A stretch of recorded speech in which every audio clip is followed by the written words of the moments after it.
because we are seeing both sides, they are getting ready as far as the celebratory mode is on. But both sides have been exuding confidence owing to the huge and the record voter turnout. Such kind of activity also being witnessed in the NDA camp? Absolutely, Amita. There are the preparations that have been going on in BJP headquarters.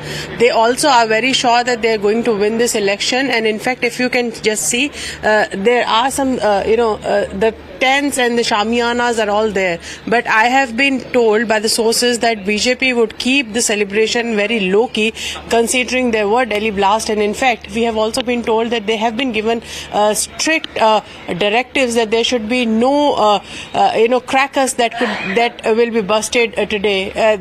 The mood is somber because of the Delhi blast, but yes, it is a huge victory for NDA if they come out victorious, and the NDA believes that they are going to win this election. But very importantly, Amita, Election Commission has also given some directives to everyone. In fact, this is very crucial for the opposition parties, as they have been blaming Election Commission for vote chori and SIR. Election Commission has said that the ROs will be updating round-wise and assembly-wise results on their official portal, and everyone should refer only to that and not believe any of the hearsay, because only the verified information is coming only on the official website of Election Commission. Yes. So one sort of caution that has been given by the Election Commission, especially to those who are accusing Election Commission of being biased towards BJP and also playing in the hands of the BJP. This is also a cautionary measure that has been given from the Election Commission. But as you can see, BJP and NDA. But that office at the BJP headquarters, it's going to be buzzing in a short while from now, because multiple of these spokespersons would be joining the live coverage at around 8 a.m. when we are looking at the early trends when they'll start to kick in. Himanshu bhi hamare saath jud gaye, Himanshu bhi hamare saath bane hue hai, and Nyamika is also connected with us. लेकिन Himanshu, ground situation अगर बात की जाए, क्योंकि जब voter turnout अगर इतना record number का आता है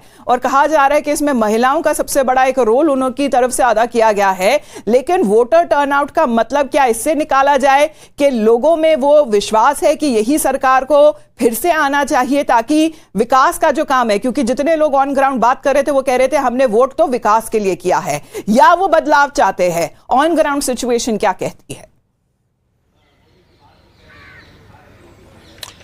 देखिए अमिता, सबसे पहले तो मैं ये बताना चाहूँगा कि हम इस वक्त पटना के भारतीय जनता पार्टी के मुख्यालय में हैं और यहाँ पर फिलहाल तो बहुत ज़्यादा भीड़ नहीं है, लेकिन उम्मीद यही जताई जा रही है कि भारतीय जनता पार्टी और एनडीए पूरी तरीके से आश्वस्त है कि उनकी सरकार बनेगी।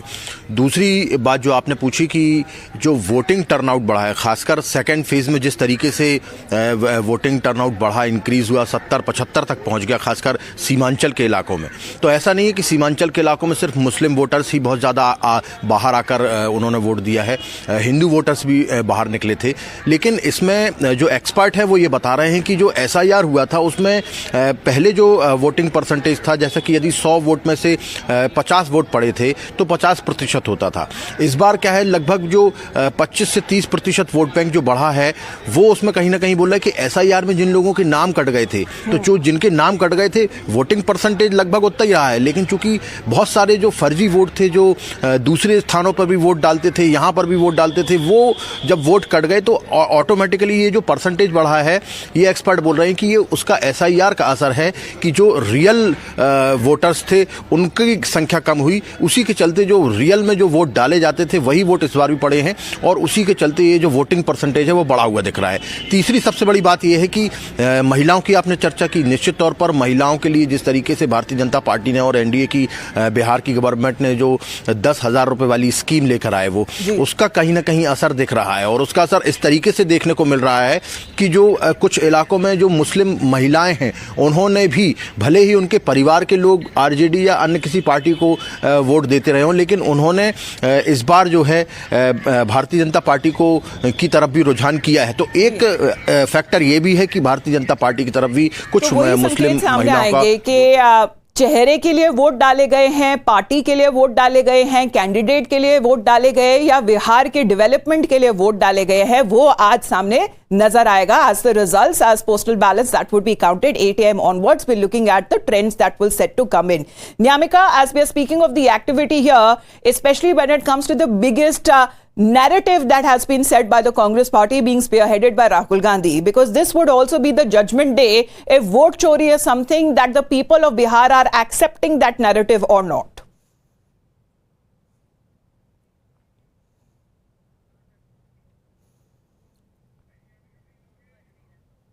Well, we'll just connect with again Nyamika on this angle, but Saket, अगर यही बड़ी बात हो जाती है, अगर वोट चोरी के बारे में बात करें तो does it resonate on ground, क्योंकि उसके ऊपर भी एक डिसाइडिंग फैक्टर होगा, क्योंकि एच बॉम्ब और कई तरीके के बॉम्ब तो रिलीज कर चुके हैं राहुल गांधी, लेकिन बिहार से उनकी शुरुआत जो हुई थी वो वोट चोरी नैरेटिव के साथ ही हुई थी।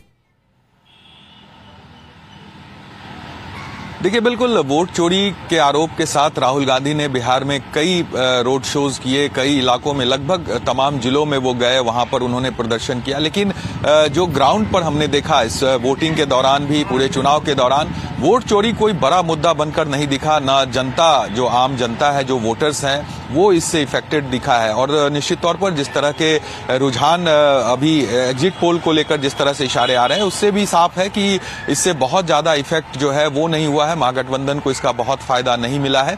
ऐसे में अब चूंकि आज काउंटिंग का दिन है और उससे पहले फिर एक बार ईवीएम को लेकर, चुनाव प्रक्रिया को लेकर, चुनाव आयोग पर तमाम तरह के आरोप विपक्ष के तरफ से लगाए जा रहे हैं, चाहे तेजस्वी यादव हो या फिर और भी नेता। और इनका ये तमाम जो नेता हैं वो हवाला दे रहे हैं 2020 के विधानसभा चुनाव का, और वहां पर लगातार जब नतीजे आए थे, क्योंकि जो जीत का अंतर था एनडीए और महागठबंधन में 2020 में, वो काफी कम सीटों का था। तो उसके बाद आरजेडी ने ये आरोप लगाया। न्यामिका से भी पूछ लेती हूँ, because Nyamika is connected with us now. Nyamika, good morning.